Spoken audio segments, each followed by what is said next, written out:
The Lightning Thief by Rick Riordan. I will read the first half of the first chapter. I accidentally vaporized my pre-algebra teacher. Look, I didn't want to be a half-blood. If you're reading this because you think you might be one, my advice is close this book right now. Believe whatever lie your mom or dad told you about your birth and try to lead a normal life. Being a half-blood is dangerous. It's scary. Most of the time, it gets you killed in painful, nasty ways. If you're a normal kid reading this book because you think it's fiction, great. Read on. I envy you for being able to believe that none of this ever happened. But if you recognize yourself in these pages, if you feel something stirring inside, stop reading immediately. You might be one of us. And once you know that, it's only a matter of time before they sense it too, and they'll come for you. Don't say I didn't warn you. My name is Percy Jackson. I'm 12 years old. Until a few months ago, I was a boarding school student at Yancey Academy, a private school for troubled kids in upstate New York. Am I a troubled kid? Yeah, you could say that. I could start at any point in my short, miserable life to prove it.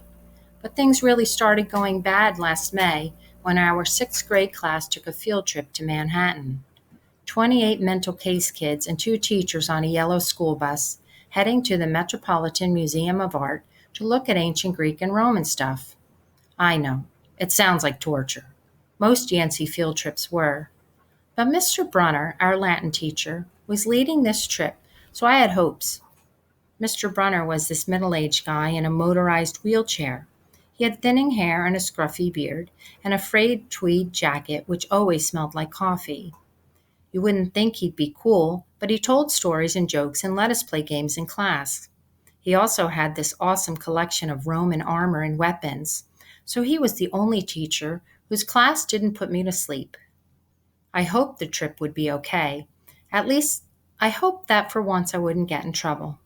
Boy, was I wrong. See, bad things happen to me on field trips.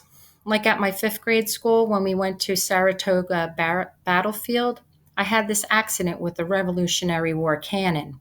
I wasn't aiming for the school bus, but of course I got expelled anyways.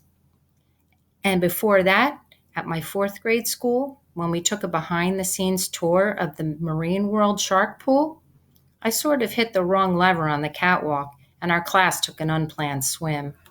And the time before that, well, you get the idea. This trip, I was determined to be good. All the way into the city, I put up with Nancy Bobofit, the freckly, red-headed kleptomaniac girl, hitting my best friend, Grover, in the back of the head with chunks of peanut butter and ketchup sandwich. Grover was an easy target. He was scrawny. He cried when he got frustrated. He must have been held back several grades because he was the only 6th grader with acne and the start of a wispy beard on his chin. On top of all that, he was crippled. He had a note excusing him from PE for the rest of his life because he had some kind of muscular disease in his legs. He walked funny, like every step hurt him. But don't let that fool you. You should have seen him run when it was enchilada day in the cafeteria. Anyway, Nancy Bobofit was throwing wads of sandwich that stuck in his curly brown hair, and she knew I couldn't do anything back to her because I was already on probation. The headmaster had threatened me with death by in-school suspension if anything bad, embarrassing, or even mildly entertaining happened on this trip. I'm going to kill her, I mumbled. Grover tried to calm me down. It's okay. I like peanut butter. He dodged another piece of Nancy's lunch. That's it. I started to get up. Grover pulled me back to my seat. You're already on probation, he reminded me. You know we'll get blamed if anything happens. Looking back on it, I wish I'd decked Nancy Bobofit right then and there. In-school suspension would have been nothing compared to the mess I was about to get myself in. Mr. Brunner led the museum tour. He rode up front in his wheelchair, guiding us through the big, echoey galleries, past marble statues and glass cases full of really old black and orange pottery. It blew my mind that this stuff had survived for 2,000, 3,000 years. He gathered us around a 13-foot tall stone column with a big sphinx on the top and started telling us how it was a grave marker, a stele for a girl about our age. He told us about the carvings on the sides. I was trying to listen to what he had to say because it was kind of interesting. But everybody around me was talking, and every time I told them to shut up, the other teacher chaperone, Mrs. Dodds, would give me the evil eye. Mrs. Dodds was this little math teacher from Georgia who always wore a black leather jacket, even though she was 50 years old.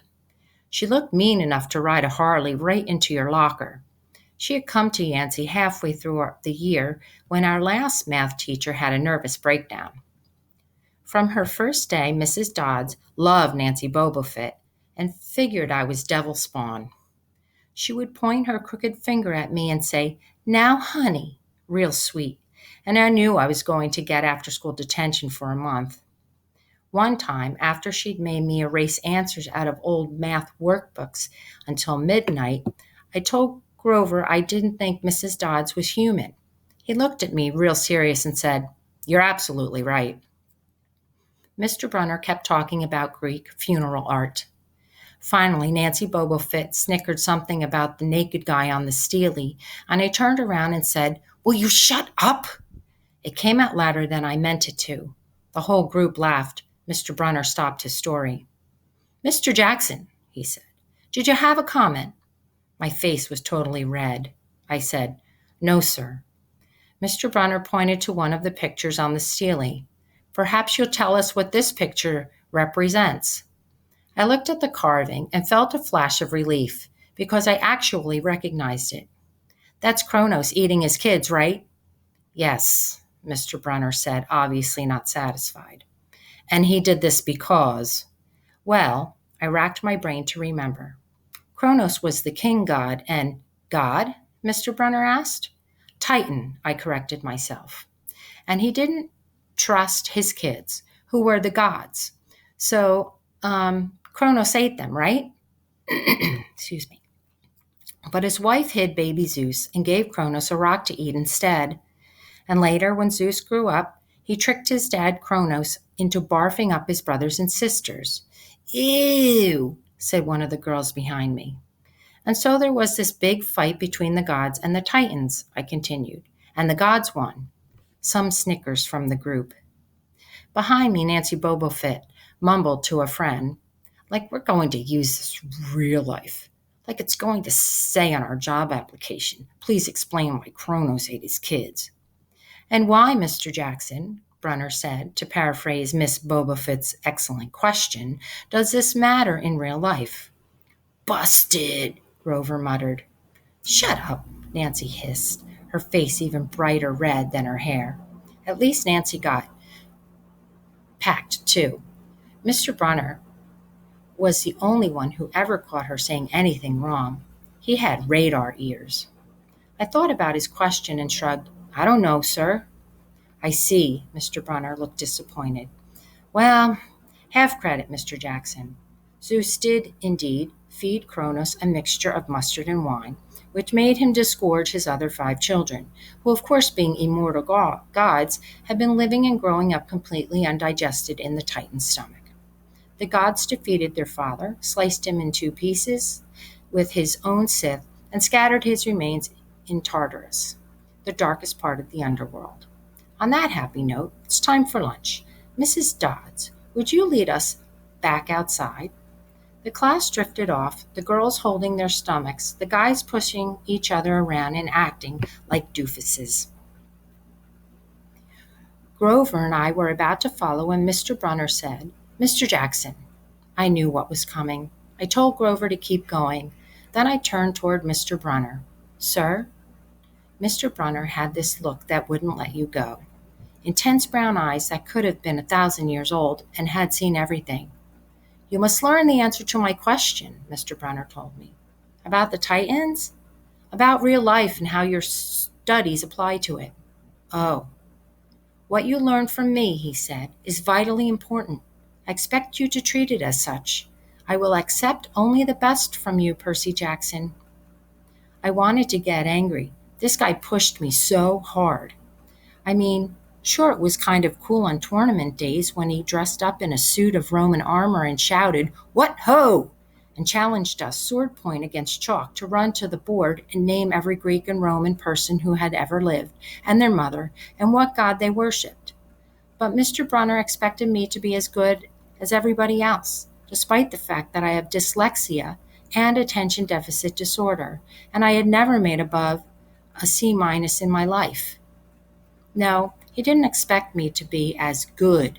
He expected me to be better, and I just couldn't learn all those names and facts, much less spell them correctly.